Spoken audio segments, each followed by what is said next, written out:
Hi hello வணக்கம். அவனுடன் ஓர் சந்திப்பு. அத்தியாயம் 2. அத்தியாயம் 2க்கு போகிறதுக்கு முன்னாடி அத்தியாயம் 1ல் என்ன நடந்துச்சு அப்படின்னு பார்ப்போம். கதாநாயகன் கார்த்திகை, கதாநாயகி சக்தி சந்திக்க போகிறாங்க. அதுக்கு துணையாக தோழி சரண்யாவை அழைச்சிட்டு போபால் வரைக்கும் போக போகிறாங்க. இப்போதைக்கு ஸ்டேஷன் வரைக்கும் வந்திருக்காங்க. அடுத்து என்ன நடக்க போகுதுன்னு பார்ப்போம் வாங்க. அத்தியாயம் 2. சக்தி, உனக்கும் சரி எனக்கும் சரி ட்ரெயின் ஏறி பழக்கமே இல்லை. பஸ்ஸில் போய் தான் பழக்கம். இங்கே எந்த பிளாட்ஃபார்மில் ட்ரெயின் வரும்னே தெரியலையே என்றாள் சரண்யா.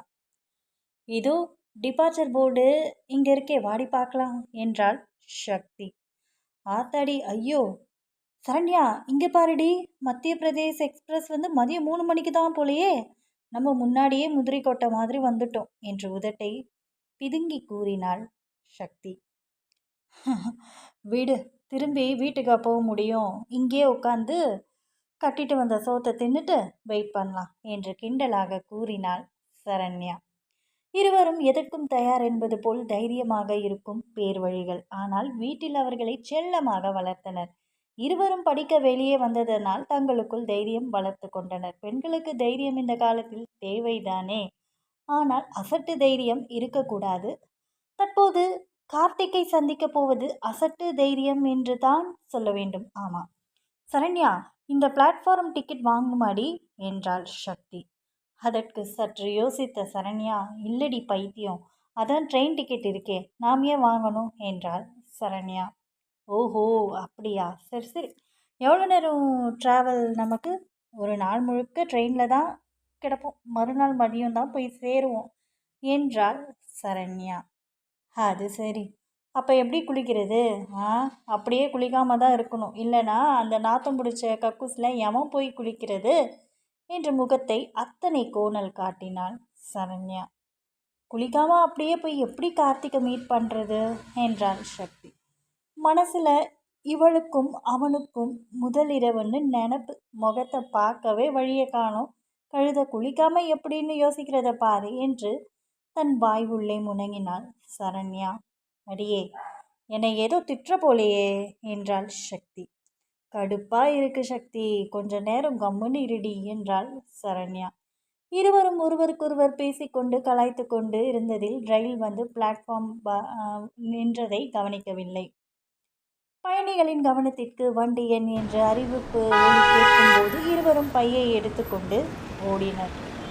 ஐயோ, இது என்னடி ரேஷன் கடை கியூ மாதிரி என்று தலையில் அடித்து புலம்பினாள் சக்தி. அவளின் சைகையை பார்த்து சிரித்தாள் சரண்யா. வா சக்தி, ஏறு என்று முதலில் அவளை ஏற சொல்லி பிறகு இவளும் ஏறினாள்.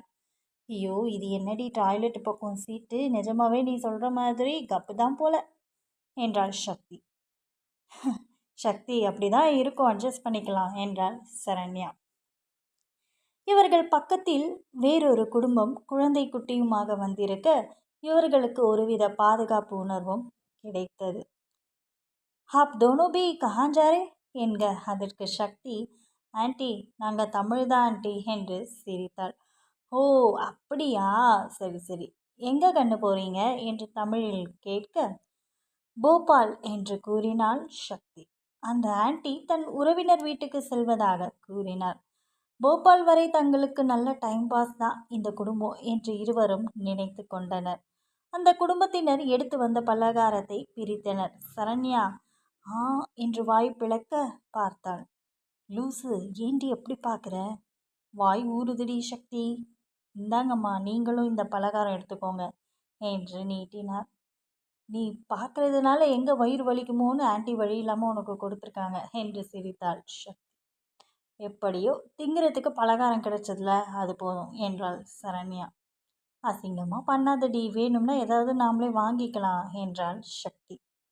ரயில் கிளம்பும்போது ஒரு ஜர்க் விட்டது. என்னடி ட்ரெயினில் ஜர்க் விடுது, ஒரு வேளை பூகம்பமோ என்றாள் சக்தி. இருவரும் ஒருவரை ஒருவர் பார்த்து சிரித்து கொண்டு வேடிக்கை பார்த்தனர். தொடரும்.